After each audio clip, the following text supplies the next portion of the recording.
Hello everyone, Professor Scott here. Listen, if you're hearing this video in English, it's pretty clear that you already have a good understanding of the basics of the language. However, I'm here to tell you that your culture is different than my culture. Your culture is different from the person that is a native of Britain or Ireland or Australia or maybe even Canada. So I wanted to give you just a quick hint on what happens to two different words when we say them in English and what they mean to us and what they mean to other cultures in other parts of the world. Because this was a real shocker for me when I finally started traveling. Okay, so I speak three languages fluently. I speak English, clearly. I speak Portuguese and Spanish. Okay. So when I started to travel, I found out there's a big difference between these two very common words in the English language and, of course, in your language.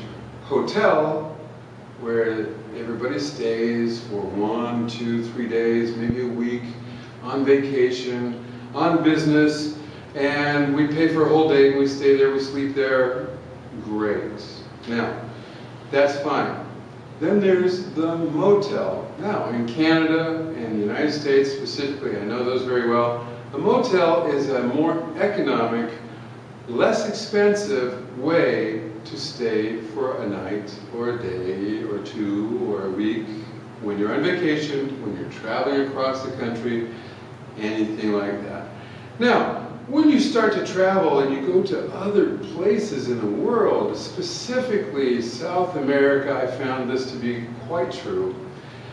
I came to South America and I said to my, at that time, fiancée, I said, let's travel to the beach, but on the way, let's stay at a motel. Well, she almost had a heart attack. She said, no, I'll be too embarrassed. And I said, why?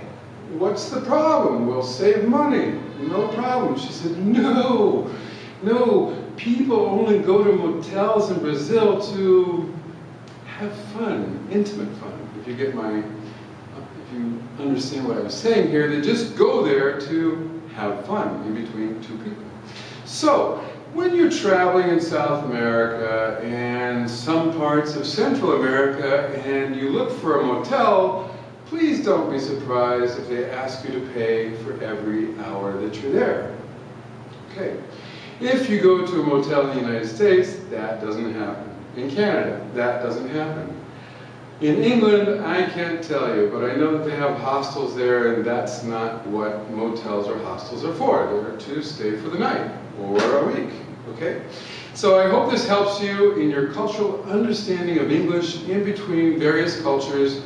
If you happen to be Portuguese or Spanish, no offense intended, it's just a fact that shocked me and almost embarrassed the literal heck out of my fiancée at that time.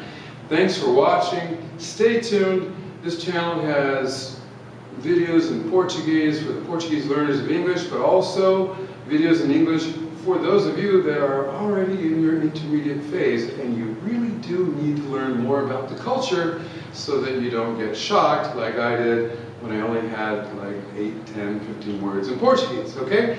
Thanks so much. I'll talk to you again soon. Bye for now.